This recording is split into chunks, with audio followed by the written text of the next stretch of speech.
Hello guys, welcome to दुआ classes part 2 let's continue, जिसमें हम आफ्टर 12 जितने भी सब्जेक्ट की नॉलेज हमारे पास है आपके साथ शेयर करने की कोशिश करते हैं। उसी सीरीज में हमने एमबीए का एक सब्जेक्ट लिया है आपके पास, फाइनेंशियल मॉडलिंग एंड एनालिसिस, जो आजकल बहुत ही ज्यादा फेमस सब्जेक्ट्स है। तो इकोनोमेट्रिक्स हम लोगों को पता है कि इकोनोमेट्रिक्स क्या होती है। It is a combination of economics, mathematics और स्टैटिस्टिक्स। तो उसी में आपके पास हम यूनिट 2 पढ़ने जा रहे हैं, दैट इज मॉडल स्पेसिफिकेशन। हमने यूनिट 1 जो है वो ऑलरेडी अपलोड कर दी है। अब हमारे पास है यूनिट 2, जिसका हम आज आपके साथ पार्ट 1 डिस्कस करेंगे। पार्ट 1 में हम आपके साथ डिस्कस करेंगे कि जो इंडिपेंडेंट वेरिएबल हम चूज करते हैं और जो फंक्शनल फॉर्म हमें बनानी होती है वो किस तरीके से बनाई जाती है। मतलब मॉडल स्पेसिफिकेशन के लिए 3 चीजें बहुत जरूरी होती हैं, जिसमें आज की वीडियो में हम आपके साथ डिस्कस करेंगे कि व्हाइल चूजिंग इंडिपेंडेंट वेरिएबल किन बातों का ध्यान रखना पड़ता है, आर स्क्वायर मेथड को समझाएंगे और फंक्शनल फॉर्म को आपको क्लियर करेंगे। राइट, चलिए आज हमारा टॉपिक है फाइनेंशियल मॉडलिंग एंड एनालिस्ट। हमारे पास जो है सब्जेक्ट चल रहा है, उसी का सेकंड यूनिट है मॉडल स्पेसिफिकेशन। अब यहाँ पर जो मॉडल मॉडल शब्द इस्तेमाल कर रखे हैं, ऐसे कोई खास ये मॉडल नहीं है। बेसिकली रिग्रेशन इक्वेशन जो हम बात कर रहे थे, y is equal to A plus B X plus आप बोल सकते हो, या फिर alpha plus beta X plus, ये एरर होता है आपके पास इवन। ये हमने एक लीनियर इक्वेशन पढ़ी है जो हमने यूनिट 1 में डिस्कस करी है कि y is equal to alpha plus beta X plus E. तो इसी को आइडेंटिफाई करना मॉडल स्पेसिफिकेशन है। मतलब आपके इंडिपेंडेंट वेरिएबल कितने होंगे। इंडिपेंडेंट तो खैर आपके पास एक से ज्यादा वेरिएबल हो सकते हैं। जैसे हमने बोला कि अगर हमारी सेल्स है, फॉर एग्जांपल y हमारी सेल्स है, ठीक है ना, और ये अल्फा है मिनिमम सेल, अगर हम कुछ भी ना करें तो इतना तो होगा ही होगा। फिर बीटा x1 आ सकता है, बीटा 1 x2 आ सकता है, बीटा 2 x3 आ सकता है। अब यहाँ पर x1 x2 x3 independent variable है और जो सेल्स है वो डिपेंडेंट वेरिएबल है। x1 क्या है, क्वालिटी हो सकता है। x2 क्या है, कितनी नंबर ऑफ कॉल्स आप करते हो। x3 है, कितना एडवर्टीजमेंट एक्सपेंस करते हो। तो ये तीनों चीजों पर कहीं ना कहीं सेल्स डिपेंड करती है। तो बेसिकली मॉडल स्पेसिफिकेशन का मतलब है आप जो भी मॉडल लोगे उसमें कितने इंडिपेंडेंट वेरिएबल होने चाहिए, ठीक है ना, और इन सब से कैसी आपकी रिग्रेशन इक्वेशन बनेगी। रिग्रेशन इक्वेशन चूज करने को यहाँ पर मॉडल स्पेसिफिकेशन बोला गया। तो कुछ और नहीं है मॉडल स्पेसिफिकेशन।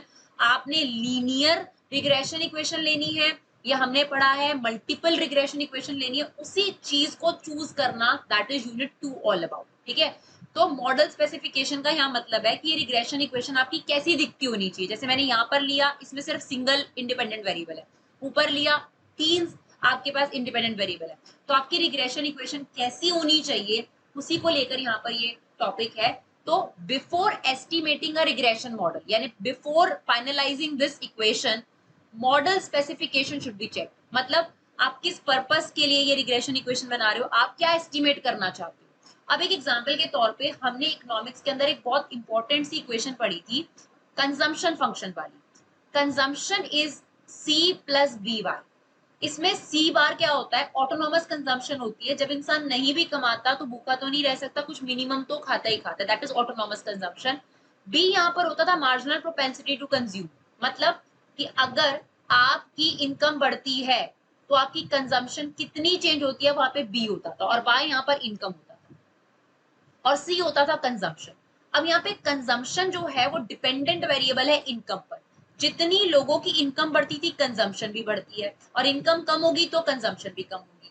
बिल्कुल इसी तरीके से हमारे पास ये रिग्रेशन फिट्स आपने तैयार करने हैं, और उससे पहले आपको ये देखना है कि कौन सी चीज डिपेंडेंट वेरिएबल होगी। अब डिपेंडेंट वेरिएबल वो होगा जिस चीज का आपने एस्टिमेट लगाना है फ्यूचर में, जिस चीज के बारे में आप जानकारी जानना चाहते हो। अगर आप कंजम्पशन का पैटर्न जानना चाहते हो तो कंजम्पशन आपका डिपेंडेंट वेरिएबल होगा। अगर आप सेल्स के बारे में जानना चाहते हो तो सेल्स आपका डिपेंडेंट वेरिएबल होगा।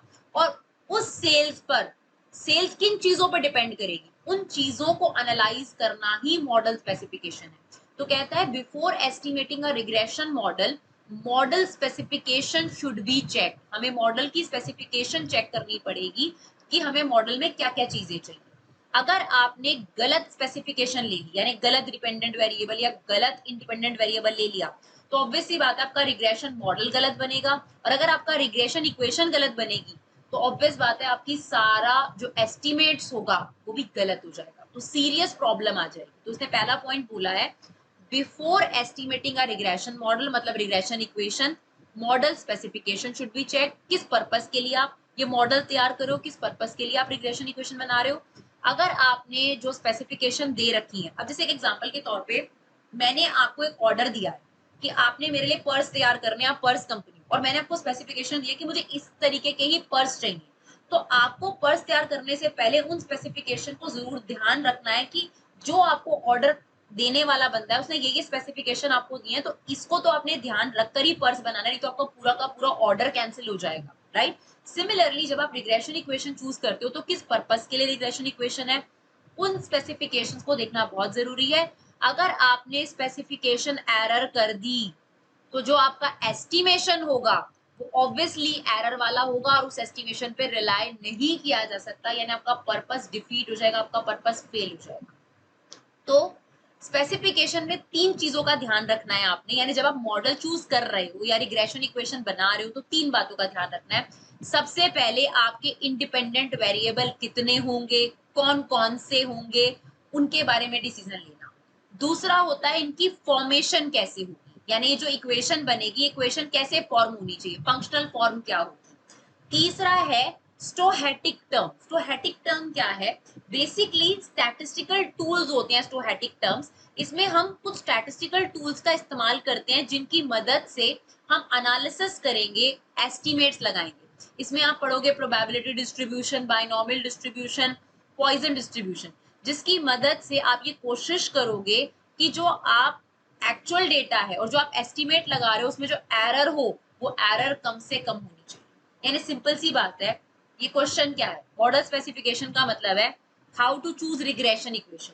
तो रिग्रेशन इक्वेशन चूज करते वक्त पहला पर्सपेक्टिव क्या ध्यान रखना है, इंडिपेंडेंट वेरिएबल कौन कौन से होंगे, कितने होंगे, ठीक है। फिर इक्वेशन कैसे फॉर्म होगी, ये इक्वेशन जो आपने बनाई कैसे फॉर्म होगी। और तीसरे नंबर पे जो इसने लिखा है उसमें आप बेसिकली स्टैटिस्टिकल टूल का इस्तेमाल करोगे ताकि आप जो पुराना डेटा है उसको एनालाइज करके एस्टिमेट कर सको। तो सबसे पहला टारगेट हमारा क्या था भाई, रिग्रेशन इक्वेशन चूज करने से पहले आपका काम है कि आपको इंडिपेंडेंट वेरिएबल चूज करनी है। बार बार हम आपको बता रहे हैं कि इंडिपेंडेंट वेरिएबल का मतलब क्या है। अगर हम ले y is equal to A plus B X plus E, या तो ये फॉर्म भी ले सकते हो, या जैसे बुक्स में इस्तेमाल है alpha plus beta x I plus E, E I. X आई का मतलब है यहाँ कितने भी वेरिएबल हो सकते हैं ना, x1 x2 x3, इसलिए इसने एक्स आई ले लिया। तो सबसे पहला काम जब आप कोई भी रिग्रेशन इक्वेशन बनाओगे आपको चूज करना है कि आप जिस पर्पस के लिए एस्टिमेट लगा रहे हो वो किस पे डिपेंड करता है। आपका पर्पस तो क्लियर है सर, आपको सेल फोरकास्ट करनी है, ये क्लियर है, यानी वाई तो आपको क्लियर है पहले से। अब ये सेल किन किन चीजों पे डिपेंड करेगी, x1 x2 x3 डिफाइन करना, उनको चूज करना, ये आपका पहला काम है। इस रिग्रेशन इक्वेशन को फॉर्म करने से पहले उनको चूज करो कौन x1 x2 x3 होंगे। तो first define the independent variable based on your economic theory, based on your common sense, your critical thinking और research objective। आपका ऑब्जेक्टिव क्या है, उस ऑब्जेक्टिव को ध्यान में रखते हुए आपने अपने इंडिपेंडेंट वेरिएबल चूज करने हैं, राइट। और वो इंडिपेंडेंट वेरिएबल ऐसे चूज करने हैं कि आपके एस्टिमेशन में मदद करे। अब मान लो आपने सेल का फोरकास्ट करना है और आप इसमें कोई ऐसा वेरिएबल ले लेते हो जिसका सेल से कोई लेना देना ही नहीं है, तो आपका एस्टिमेशन फेल हो जाएगा। क्योंकि एक बार अगर आपने रिग्रेशन इक्वेशन बना ली x1 x2 x3 को लेकर और x3 वहां किसी काम का वेरिएबल ही नहीं है, तो आपका पूरा एस्टिमेशन फेल हो जाएगा। तो कहता है the independent variable which are chosen should satisfy the estimation assumption, वो एस्टिमेशन में मदद करने चाहिए, नहीं तो कोई फायदा नहीं होगा आपके पास, ठीक है। ऐसे ही एनी वॉयलेशन फ्रॉम assumption में कॉज इनकरेक्ट एस्टिमेशन। वही बात है, अगर आपने ये इंडिपेंडेंट वेरिएबल गलत चूज करे तो आपका एस्टिमेशन सारा का सारा रॉन्ग हो जाएगा, राइट। और एक और बात, अगर इकोनॉमिक थ्योरी चाहती है, आपका ऑब्जेक्टिव चाहता है कि एक से ज्यादा इंडिपेंडेंट वेरिएबल हो, तो रिग्रेशन इक्वेशन में एक से ज्यादा इंडिपेंडेंट वेरिएबल होने चाहिए, राइट। अब सबसे इंपॉर्टेंट पार्ट क्या है, फोर्थ पॉइंट में कहता है it is very difficult to decide कि आपने कोई इंडिपेंडेंट वेरिएबल इंक्लूड करना है या एक्सक्लूड करना है अगर वो इकोनॉमिक थ्योरी में नहीं है। फॉर एग्जाम्पल आपकी इकोनॉमिक थ्योरी में x2 वेरिएबल नहीं है, बट आपको ऐसा लग रहा है कि इस वेरिएबल को इंक्लूड करना चाहिए, तो यहाँ पे ये डिसीजन लेना बड़ा मुश्किल हो जाता है कि इकोनॉमिक थ्योरी तो कह रही है x2 की जरूरत नहीं है, लेकिन आप कह रहे हो कि x2 की जरूरत है इस मॉडल को बनाने के लिए।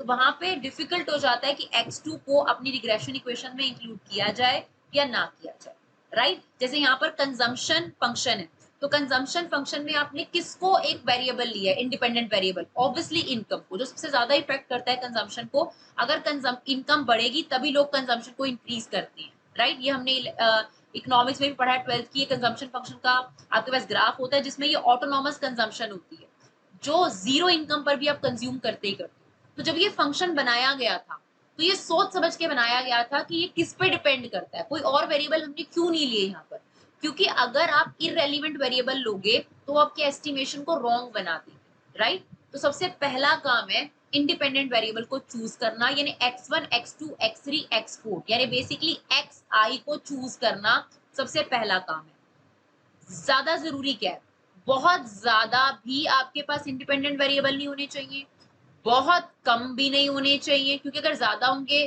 तो आपके पास ज्यादा क्यूबर सम हो जाएगा, कम होंगे तो आपका एस्टिमेशन रॉन्ग हो जाएगा। तो कोशिश करना चाहिए enough number of independent variable हो, ताकि जिस पर्पस के लिए आप एस्टिमेशन करने जा रहे हो वो एस्टिमेशन क्लियर हो सके। Is it okay? अब आप जब इंडिपेंडेंट वेरिएबल चूज कर रहे हो तो दो बातों का ध्यान रखना है, इसने दो बातें बोली हैं। अभी यही हमारा पहला पॉइंट ही काफी बड़ा है कि जब हम इंडिपेंडेंट वेरिएबल चूज करें तो किन बातों का ध्यान रखना है। अब दो बातें हैं उसके अंदर। पहली बात, अगर आप रेलिवेंट वेरिएबल लेना भूल गए तो क्या होगा, है ना, और अगर आपने इररेलिवेंट वेरिएबल इंक्लूड कर लिया तो क्या होगा। ये दो इंपॉर्टेंट पर्सपेक्टिव हो सकते हैं ना भाई। अगर आप x1 x2 x3 चूज कर रहे हो, यानी xi चूज कर रहे हो, जो कि हम यहाँ पर बोलते हैं इंडिपेंडेंट वेरिएबल, इनको चूज करते वक्त दो बातें हो सकती है। हो सकता है कि जो रेलिवेंट वेरिएबल था वो आप लेना ही भूल गए, ऐसे में तो गड़बड़ हो गई ना सर। अगर सेल्स किसी चीज पे डिपेंड करती है और वो फैक्टर आपने नहीं लिया और उसी की वजह से आपकी प्रीवियस सेल का डेटा तैयार हो रहा था, तो जब आप फोरकास्टिंग इक्वेशन बनाओगे तो वो तो गलत ही हो गई, ऑब्वियसली बात है, क्योंकि सेल उस फैक्टर पर डिपेंड कर रही थी। और अगर आप एक इररेलिवेंट वेरिएबल ले लेते हो जिसका सेल से कोई लेना देना ही नहीं है, उसका क्या इफेक्ट पड़ेगा, वो आपके एस्टिमेशन को रॉन्ग बनाएगा, आपका टाइम बर्बाद करेगा। तो यहाँ पे दो पर्सपेक्टिव को एक्सप्लेन करेगा कि अगर आपने रेलिवेंट वेरिएबल भूल गए तब क्या पड़ेगा रिग्रेशन इक्वेशन पे फर्क। तो पहला टॉपिक है ओमिटिंग अ रेलिवेंट वेरिएबल। अगर आप रेलिवेंट वेरिएबल को लेना भूल गए तो क्या हुआ, इसका कारण क्या हो सकता है। इसका कारण हो सकता है कि आपको डेटा उस टाइम अवेलेबल नहीं था, या रिसर्चर का ध्यान कहीं भटका हुआ था। जो रिसर्चर है वो जब पुराने डेटा को ले रहा था, सेल्स के डेटा को ले रहा था, और ये देख रहा कि सेल किन किन चीजों पे डिपेंड है, x1 x2 x3, तब वो एक बहुत इंपॉर्टेंट फैक्टर को देखना भूल गया। उसका इग्नोरेंस बिहेवियर कहीं ना कहीं कारण बना रेलिवेंट वेरिएबल को इग्नोर करने का। तो अगर आपके पास कुछ रीजन रहा, डेटा की अनअवेलेबिलिटी रही या रिसर्चर को ध्यान नहीं रहा और उसकी गलती की वजह से आप कोई रेलिवेंट इंडिपेंडेंट वेरिएबल नहीं लिख पाए, इंडिपेंडेंट वेरिएबल वही x1 x2 है, तो इससे गड़बड़ आ जाएगी। इसका क्या नुकसान होगा, omission of relevant independent variable में कॉज बायस। बायस मतलब सही रिजल्ट नहीं आएगा, ऑब्वियस सी बात है, ट्रू रिजल्ट आपके पास नहीं आने वाला। तो pushing the expected value of estimated coefficient out from the true values, मतलब आपके पास ट्रू वैल्यूज नहीं आएगी, गड़बड़ हो चुकी है आपके पास, राइट। इसे इन्होंने मैथमेटिकली शो करा है। तो मैथमेटिकली इसको कैसे दिखा रहे हैं यहाँ पर देखते हैं हम।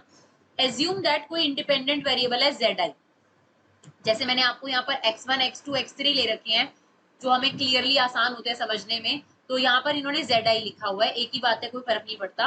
अगर आपने कोई वेरिएबल था zi, आप उसको भूल गए रिग्रेशन इक्वेशन में से, आपकी रिग्रेशन इक्वेशन आपने ये फ्रेम कर दी, alpha plus beta 1 xi plus E, आपने बाकी वेरिएबल ले लिए और एक वेरिएबल आप भूल गए z वेरिएबल। तो आपका जो ये एरर होगा, इस एरर में हमारे पास वो जस्टिफाई हो जाएगा कि वो वाला जो आपका वेरिएबल है वो एरर में आपको नजर आ जाएगा।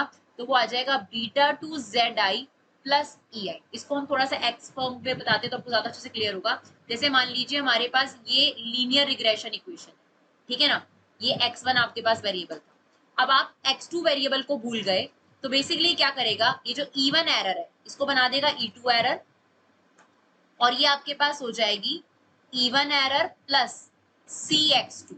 यानी अगर आप x2 वेरिएबल को भूल गए, एक एग्जांपल के तौर पर x2 वेरिएबल को भूल गए लेते वक्त जो कि रेलिवेंट वेरिएबल था, तो वो E2 यानी एरर के अंदर काउंटेबल हो जाएगा। और इसका क्या फर्क होगा, ध्यान से सुनिएगा। अगर मान लीजिए इसकी कोई ना कोई वैल्यू जरूर थी, cx2 की कोई ना कोई वैल्यू जरूर थी और आप उसे लेना भूल गए y के अंदर, तो ऑब्वियस सी बात है आपका जो एस्टिमेशन होगा वो बायस्ड होगा। cx2 यहाँ पर क्या शो कर रहा है, ये चीज β2zi। अगर आप ये भूल गए लेना, ये वेरिएबल आप लेना भूल गए, एक इंडिपेंडेंट वेरिएबल आप भूल गए और इसकी वैल्यू 0 नहीं है, यानी इसकी कोई ना कोई वैल्यू जरूर थी, कुछ ना कुछ इम्पैक्ट था। अब एक एग्जांपल के तौर पे आपने ये रिग्रेशन इक्वेशन ली है, बट आपको लेनी चाहिए थी a plus bx1 plus cx2, right. अब आप cx2 को भूल गए और cx2 की 50 या 60 कोई वैल्यू थी, अब वो नहीं आ रही, तो y तो ऑटोमेटिकली आपका गलत ही आएगा। तो अगर cx2 यानी यहाँ पर β2zi की कोई वैल्यू है और आप उसे लेना भूल गए, तो आपका जो एस्टिमेशन है वो बायस्ड है। लेकिन अगर इसकी वैल्यू 0 आई थी, यानी इसका कोई इम्पैक्ट नहीं आ रहा डिपेंडेंट वेरिएबल पर, तो आपका रिजल्ट बायस्ड नहीं होगा। तो डिपेंड करता है कि आपके लिए वो कितना रेलिवेंट शो करता है। हाँ जी, अब इन्होंने उसी बात को आगे एक्सप्लेन करा है कि अगर एक्स आई और जेड आई, यहाँ पे मैं दोबारा से लिख देती हूँ, ये हमारा रिग्रेशन इक्वेशन थी y इज इक्वल टू आपके पास alpha plus β1 xi plus ei। अब हमने ये बोला था कि xi और zi दो कोरिलेटेड वेरिएबल थे, मतलब आपस में कहीं ना कहीं zi जो था हमारे लिए रेलिवेंट था। जैसे सेल्स के लिए हमने आपके साथ बात करी कि सेल्स के लिए अगर एडवर्टीजमेंट एक्सपेंस वाला आपने वेरिएबल ले लिया, लेकिन नंबर ऑफ कॉल्स जो आप कस्टमर को करते हो उसके अनसेटिस्फैक्शन को दूर करने के लिए वो zi वेरिएबल था, आप उसको लिखना भूल गए। ये दोनों आपस में कोरिलेटेड थे और आप इसे लिखना भूल गए, तो वो कह रहा है omission of closely related independent variable. अगर ये दोनों आपस में लिंक भी रखते थे, मजे की बात, पहली बात ये zi वेरिएबल जो था वो फोरकास्ट करने के लिए, सेल की फोरकास्ट करने के लिए जरूरी भी था, पहली बात रेलिवेंट था। दूसरी बात, ये दोनों आपस में लिंक्ड भी थे, ये दोनों का आपस में कोई रिलेशन भी था। अगर आप ऐसे वेरिएबल भूल जाते हो, तो जो OLS मेथड है जिसको हम डिटेल में बाद में पढ़ेंगे, उससे जो आपका रिजल्ट आएगा वो नो लॉन्गर ब्लू नहीं होगा, ब्लू टिक नहीं मिलेगा उसको। ब्लू टिक का मतलब है वो बेस्ट लीनियर एस्टिमेटर नहीं माना जाएगा, उसमें कुछ ना कुछ गड़बड़ हो गई। दैट मीन्स अगर आप रेलिवेंट वेरिएबल को लिखना भूल जाते हो अपनी रिग्रेशन इक्वेशन में, तो आपको ब्लू टिक नहीं मिलेगा OLS मेथड में। ब्लू टिक का मतलब है कि आपका जो एस्टिमेशन होगा उसे बेस्ट लीनियर अनबायस्ड एस्टिमेटर नहीं माना जाएगा, उसमें कुछ बायस्ड हो गया, उसमें कुछ गड़बड़ आ गई। That is what the implication of not included या ओमिटिंग अ रेलिवेंट वेरिएबल। अब वो ये कहता है कि आपको कैसे पता चलेगा कि आप रेलिवेंट वेरिएबल भूल गए, है ना। तो एक काम करना, आपने इकोनॉमिक थ्योरी बना रखी होगी अपनी, तो इकोनॉमिक थ्योरी मतलब आपने पूरा थ्योरेटिकल प्रोसेस क्रिएट कर रखा होगा रेलिवेंट वेरिएबल को चूज करने का। तो एक काम करो, अपनी इकोनॉमिक थ्योरी को चेक करो कि कौन कौन से रेलिवेंट इंडिपेंडेंट वेरिएबल आपको लेने हैं, और सबसे इंपॉर्टेंट उन रेलिवेंट वेरिएबल का साइन क्या है, प्लस साइन है, माइनस साइन है। माइनस साइन का मतलब क्या होता है, जैसे y इज इक्वल टू आपके पास, सॉरी कंजम्पशन की हमने बात करी, कंजम्पशन फंक्शन होता है c प्लस dy, ऐसे हमारे पास सेविंग फंक्शन होता है, वो होता है minus c plus 1 minus dy, right. तो यहाँ पर ये कंजम्पशन नेगेटिव होती है, तो इसका साइन क्या होगा, इन वेरिएबल का साइन क्या होगा, सेविंग में ये नेगेटिव होता है ना। तो इनके साइन क्या होने चाहिए, तो जो हम आपके पास अल्फा, सॉरी यहाँ पर अल्फा है, ये β1 x1 β2 x2 चूज करते हैं, ये x1 x2 के जो साइन होने चाहिए उसको भी इकोनॉमिक थ्योरी में चेक करो। अब साइन का मतलब क्या है, अगर प्लस साइन है तो इनका पॉजिटिव कोरिलेशन है, और अगर माइनस साइन है तो x2 का y के साथ नेगेटिव जो है रिलेशनशिप है, यानी इसको इम्पैक्ट तो करता ही है ना। तो जो भी रेलिवेंट डेटा है उनके साइन क्या है, इकोनॉमिक थ्योरी से ही डिटेक्ट करे जा सकते हैं कि कौन से रेलिवेंट है कौन से इररेलिवेंट। जैसे कि एग्जांपल के तौर पर अभी हमने कंजम्पशन फंक्शन की बात करी, ठीक है ना। अब ऐसे ही मैंने सेविंग फंक्शन में क्या बात करी, ये मैं बताती हूँ क्या चीज है। अगर आप ऑटोनॉमस कंजम्पशन बढ़ाते हो, ये ऑटोनॉमस कंजम्पशन क्या होती है, जब इंसान की इनकम 0 हो तो भी वो कंज्यूम करता है, उस ऑटोनॉमस कंजम्पशन कहते हैं। अब मेरी कमाई कुछ नहीं है, फिर भी मैंने 50 रुपए की कंजम्पशन करी, तो मेरी सेविंग क्या हो जाएगी, नेगेटिव हो जाएगी ना, यानी सेविंग डिक्रीज हो जाएगी। यानी मैं कंजम्पशन को इंक्रीज करूंगी तो सेविंग डिक्रीज होगी, इसलिए यहाँ पर नेगेटिव साइन लगा हुआ है। सिमिलरली अगर आप y में कोई भी सिंबल लेते हो, है ना, जैसे β1 x1 है और β2 x2 लेते हो, इसका मतलब ये हो जाता है कि अगर x1 इंक्रीज होगा तो y1 इंक्रीज होगा, और अगर x2 इंक्रीज होगा तो y डिक्रीज होगा। तो इनके साइन चेक करने भी बहुत ज्यादा जरूरी है आपके पास। अभी हमने ये डिस्कस कर लिया वेरिएबल चूज करने में कि हमने रेलिवेंट वेरिएबल नहीं लिया तो उसका इम्पैक्ट क्या होगा। अब हमें कह रहा है कि अगर आपने इररेलेवेंट वेरिएबल जो उतना इंपॉर्टेंट नहीं था रिग्रेशन इक्वेशन में वो आपने ले लिया तो क्या होगा? यार ऑब्वियस सी बात है, बेकार में नंबर ऑफ वेरिएबल इंक्रीज हो गए, फालतू के नंबर ऑफ वेरिएबल, क्योंकि वो पहले से ही दिखा रहा है कि वो इररेलेवेंट है, उसका इम्पैक्ट उतना ज्यादा नहीं है, मतलब सेल्स उस फैक्टर पे उतना डिपेंड नहीं करती, फिर भी आपने ले लिया। और आपका जो प्रिसीशन था, प्रिसीशन मतलब होता है जो आपका समय कम लगता है एस्टिमेशन में, जो आपका स्टडी जो था वो कम हो सकता था, शॉर्ट हो सकता था, वो स्टडी भी आपका बढ़ गया। तो यही दो इसके नुकसान होंगे, एक तो नंबर ऑफ वेरिएबल फालतू में बढ़ गए, और जो एस्टिमेशन प्रिसाइज हो सकता था वो एस्टिमेशन कहीं ना कहीं जबरदस्ती का इंक्रीज हो गया। अब वो इसे मैथमेटिकली आपको शो करेगा। तो मैथमेटिकली क्या हुआ, आपने रिग्रेशन इक्वेशन लेनी थी ये वाली, करेक्ट देखो, और आपने ले ली ये वाली। अब आपकी रिग्रेशन इक्वेशन होनी चाहिए थी alpha naught plus beta one X I plus E one, लेकिन आपने कौन सी ले ली, एक जबरदस्ती का वेरिएबल ले लिया ये वाला बीटा टू जेड आई, जिसकी जरूरत नहीं थी आपको। तो आपने आपने जो रिग्रेशन इक्वेशन बनाई वो बनाई alpha naught plus beta one X I plus beta two Z आई, जिसमें ये वाला इररेलेवेंट वेरिएबल है। ठीक है, अब ध्यान देने वाली बात फिर से यही है, अगर मान लीजिए, ध्यान से सुनिएगा, Z2 का Z2 इज नॉट रिलेटेड, मतलब Zi का Y से कोई लेना देना ही नहीं है, तो बीटा टू की वैल्यू ऑटोमेटिकली जीरो हो जाएगी, और अगर बीटा टू जीरो है तो फिर तो ये आंसर जीरो हो गया। तो यानी जब आप इररेलेवेंट वेरिएबल ले लेते हो तो आपको ब्लू टिक फिर मिल भी जाता है ओएलएस में, तब कोई चांसेस नहीं है, तब आपका जो मेथड है जो ओएलएस होगा वो आपको बेस्ट लीनियर अनबायस्ड एस्टिमेटर दे देगा। यानी इससे पहले क्या हुआ था, आप रेलिवेंट वेरिएबल भूल गए, यार ऑब्वियस सी बात है, जो जरूरी इंफॉर्मेशन भूल जाओगे उससे तो बायस्ड हो गया ना आपका रिजल्ट, एस्टिमेशन रॉन्ग होगी।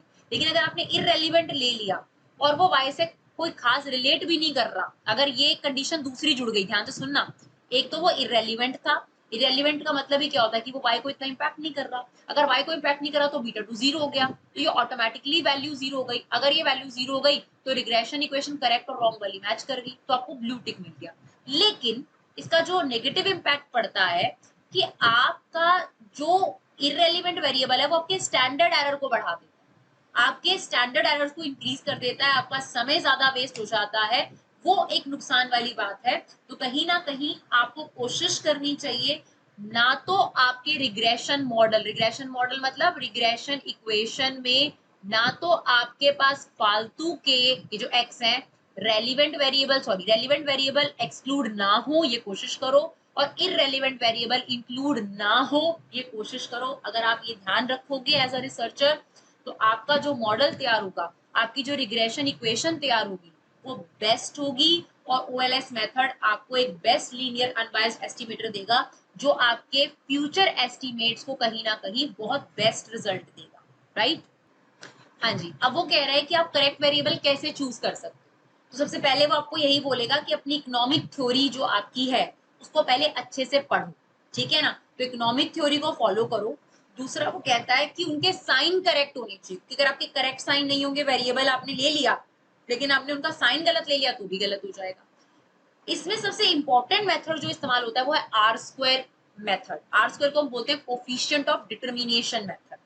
इसके अंदर क्या होता है, ध्यान से समझने की कोशिश करिएगा। जैसे मान लीजिए ये x है हमारा इंडिपेंडेंट वेरिएबल और y है हमारे पास इंडिपेंडेंट वेरिएबल, ये हमारी रिग्रेशन इक्वेशन जो हमने पिंक लाइन से बनाई है that is regression predicted line, मतलब इसमें आप प्रिडिक्टेड लाइन के लिए सारे पॉइंट्स लोगे जिसके लिए आपने बेसिकली ये मॉडल तैयार किया है, राइट? ये मॉडल क्या कर रहा है, प्रिडिक्शन ही तो कर रहा है। तो जो ये लाइन है ये वाली लाइन है रिग्रेशन इक्वेशन, और जो मैंने ग्रीन से प्लॉट करें ये एक्चुअल डेटा है आपके पुराने ईयर्स का, सेल्स का, वेरिएबल्स का पुराने ईयर का डेटा है, सेल का और आपके एडवर्टीजमेंट एक्सपेंस का पुराना डेटा है यहाँ पर, ये जितना भी ग्रीन से मैंने प्लॉट किया, ठीक है ना।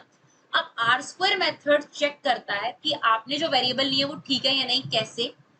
अगर आपका जो ये ग्रीन पॉइंट्स हैं इनके नजदीकी इस एस्टिमेटेड लाइन से होती है, जितना ज्यादा ये ग्रीन पॉइंट्स इस लाइन के आसपास होंगे उतना आपका आर स्क्वायर बड़ा होगा। देखिए आर स्क्वायर की जो वैल्यू होती है वो 0 से 1 के बीच में होती है।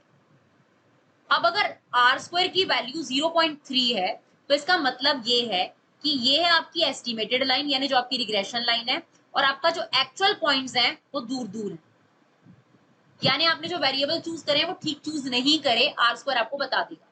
और अगर ऐसा होता है कि आर स्क्वायर की वैल्यू आपकी आ जाती है 0.9, तब क्या होगा, ये आपकी रिग्रेशन लाइन बनी हुई है और जो आपके पॉइंट्स होंगे ना, आपके जो एक्चुअल डेटा होंगे वो रिग्रेशन लाइन के बिल्कुल आसपास होंगे। इसका मतलब आपने एक बात सोचो, जो आपका एक्चुअल डेटा है और आपकी जो एस्टिमेटेड लाइन है अगर एक दूसरे के इर्द गिर्द है पास में, इसका मतलब आपने जो रिग्रेशन लाइन बनाई है वो काफी बढ़िया है। रिग्रेशन लाइन बढ़िया तभी होगी जब आपके इंडिपेंडेंट वेरिएबल एकदम करेक्ट होंगे। तो एक फॉर्मूला भी होता है जिसको हम बाद में डिटेल में पढ़ेंगे। तो बेसिकली आर स्क्वायर मेथड आपको मदद करता है आइडेंटिफाई करने में कि आपने जो वेरिएबल चूज करे हैं वो सही है या नहीं है। यानी अगर आपका आर स्क्वायर 1 के आसपास हो जाएगा तो आपने जो वेरिएबल चूज करे हैं वो बहुत बढ़िया है। अगर आपका आर स्क्वायर 0 के पास जाएगा तो आपने जो वेरिएबल चूज करे हैं वो उतने ही बेकार है, यानी उतना रिलेशनशिप एस्टिमेट और एक्चुअल डेटा में दूर है। हम यही तो चाहते हैं, जो हमारे पास पुराना एक्चुअल डेटा है उसके बेस पे प्रिडिक्ट करना। अगर आपका एक्चुअल डेटा और प्रिडिक्शन में बहुत वेरिएंस होगा तो प्रिडिक्शन रॉन्ग हो जाएगा ऑटोमेटिकली।